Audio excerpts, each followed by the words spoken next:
What's going on, YouTube? It's your boy, that guy named Jay, checking in.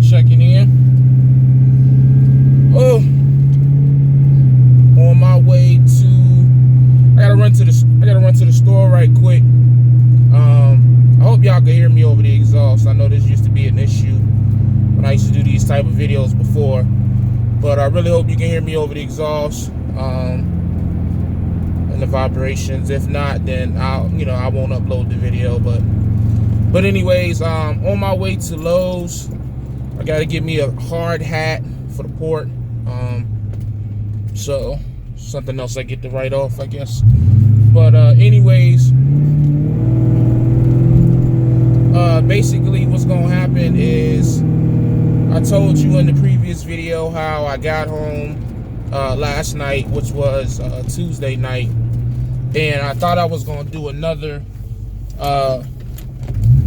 Kentucky load, so I thought I was gonna have to leave out today at like 1-2 o'clock. But basically what's gonna happen now is, instead of getting another Kentucky load, I got a upstate New York load. So basically how that's gonna work is, I'll get that load I got a load going to Stewart's Draft, Virginia, right? So I'll go pick that load up today out the port, which is why I'm going to get a hard hat. I'll pick that load up. I got to go to NIT. I'll take in the 20-footer, get that taken off, go get a chassis. Go get a chassis from inside the port, and then go get the 40-footer. And then I'll pretty much be done for the day. You know what I'm saying? I got to get the paperwork and shit, but I'll be done for the day. My load for tomorrow morning is Stewart's Draft, delivered 7:30. So I'll probably leave out about 3:30. I think Stewart's Draft is like 3 hours away, so I'm gonna leave an hour early just to make sure, you know what I'm saying, I can be productive with my time. And then once I deliver the Stewart's Draft, I'll go straight to West Coxsackie, New York, which is like 7 hours from there, and I should be there. If I deliver, 7:30 tomorrow morning, I should be able to be to West Coxsackie by let's say 2-3 o'clock that tomorrow afternoon. You know what I'm saying? And then from there I'll come back. We'll be tomorrow Thursday, so I'll be back like early Friday morning. You know what I'm saying? Like 10-11 a.m. depending on what time I leave out, because after a 10-hour break, yeah, you know what I'm saying, I'll be back early or late morning Friday morning, drop that box, and then I'll be done for the weekend. You know what I'm saying? This West Coxsackie load is gonna pay like $600 plus, is what he told me. So that'll be, again, 3 days work, more or less, and $1,100 a week. You know what I mean? Not too bad, if I do say so myself. But anyways, point of this video, man, I want to talk about is, when you come into trucking, man, people have their opinions about flip-floppers. All right, like, people have their opinion about people like me who job hop, and people who aren't consistent with the company that they choose to drive for. Me, on the other hand, I got a different perspective. Here's my perspective. I think the main people who hate on flip-flops or job hoppers or whatever you want to call them are people who are stuck in their situation.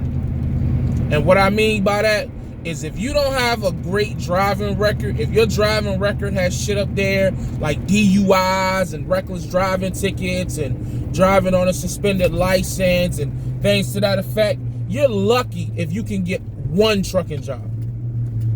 And 9 times out of 10, depending on how bad your record is, that trucking job is gonna be some shit. You know what I'm saying? This is why people wonder why companies like Trans Am and PTL and companies that pay so low, CR England and well, CR England really don't pay low. It just depends on what you're doing. Because I know niggas in CR England working out of Smithfield, bringing home like $1,200 a week. But you know what I'm saying? Like, those type of positions are out there, but the pay sucks. But they know you can't go nowhere else because your record is trash. You know what I'm saying? So when I see people get on me about my job, and I get it, I've done it a lot. You know what I'm saying? Like, you know I've had 1, 2, 3, 4 jobs this year alone. I understand that.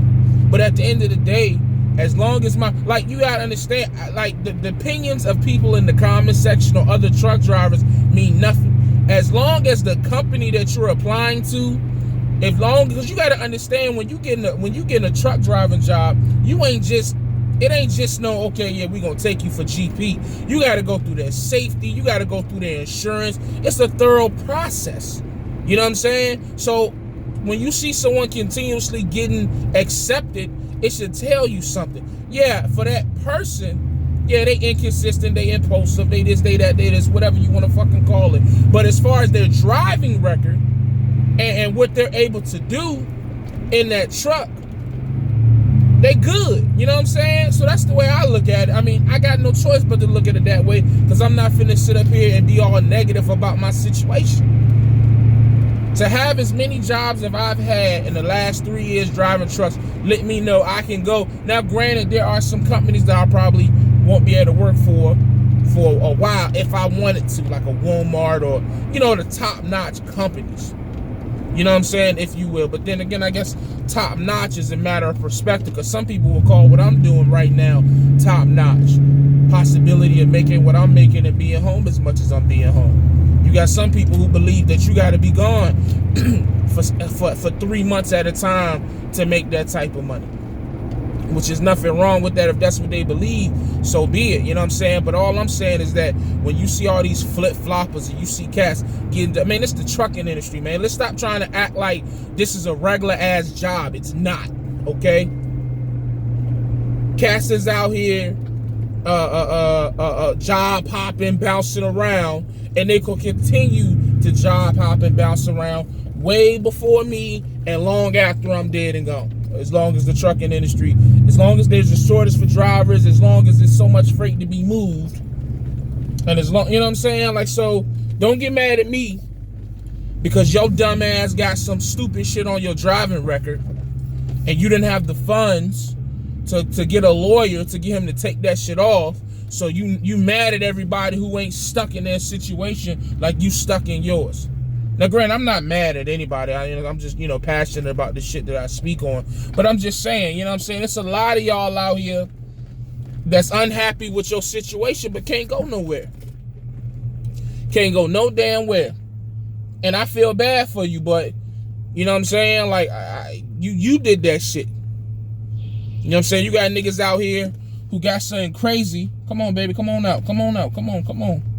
You coming away. Okay.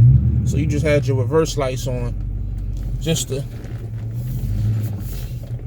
dumbass. But anyways, you got people out here who barely got their CDL. Barely got their goddamn... the job. Oh, now you gonna reverse out. Boy, I tell you, boy, y'all white people funny. But anyways, barely got their shit. And then as soon as they get their one trucking job, after struggling to get that shit, they're gonna turn around and they want to talk down on other people. Oh, well, you had 3 jobs. Nigga, you lucky you had the job you got. What the fuck, man, you know what I'm saying? That goes back to my point I made a while back, man. Everybody just need to focus on themselves, man. You know what I'm saying? Like, I know that's in a perfect world. That shit ain't never gonna fucking happen. But it's just like, we're a little too judgmental on other people and what they doing. You know what I'm saying? Like, if I was out here and if I was in a situation where I was hurting for money on Facebook, Instagram, and YouTube, begging for money because I can't pay my bills, you know what I'm saying? Or my family upset at me because we struggling, because I put us in a bad situation financially because of my job hopping, then I get it. But we really ain't missed a beat. You know what I'm saying? Like, I'm not saying I got all the money in the world, but I ain't broke. I guess that's a matter of perception too, because one man's broke is another man's rich. But, you know what I'm saying? Like, I'm just saying, that's just how I feel. You know what I'm saying? Take it for what you want. But At the end of the day, more of the story, you keep your driving record clean, you keep speeding tickets off, you keep reckless driving tickets, you keep all that shit, you don't get no DUI, you don't do, you know what I'm saying? You keep your criminal record clean, you get a job anywhere for the most part in trucking. I say as long as you keep your shit clean, 85% of trucking companies will take you. And I'm only saying this because I sat down with a safety person. I ain't gonna say what company it was with. And I asked them, I was straight up with them, like, you know what I'm saying, woody, woody, whoop, boom, boom, boom. They was like, man, it's so many companies out here that's just looking to put drivers in seats. As long as you are a safe driver, ain't got nothing crazy, they will take you. Now, if you out here with that crazy shit, they might even still take you, but you'll be on like some probation shit. Or you know what I'm saying? They know they can fuck with you because you can't go nowhere. These companies know that shit. You know what I'm saying? And it's so funny because you'll have cats out here who's working for a trucking company and you wondering like, man, this company is average, but this nigga hyping this shit up like it's the best trucking company out here. That's because that motherfucker can't go nowhere else. So he has no choice but to try to make the, and I'm not knocking them for that shit, but I'm just saying, call a spade a spade. You're not gonna catch me glorifying no companies out here, man. You're not gonna catch me out here kissing the ring. I'm just not. Somebody said in my comment the other day, or I think it was yesterday, talking about some yeah, man, you screwing these trucking companies. What the fuck you think these trucking companies doing to us? Like, I feel no sympathy for none of these companies until I own one, if I ever own one. I feel no sympathy because at any moment's notice, you're going to bend me over backwards and you're going to drill me. You're going to screw me. So because I'm doing, you know, I may be a little erratic, emotional, impulsive, this, that, whatever. But at the end of the day, I'm doing what's best for me. Ain't nobody ever going to tell me in my 2.5 years in trucking that I've ever done anything that I want to do in that moment. And I've been able to do that because my record is clean.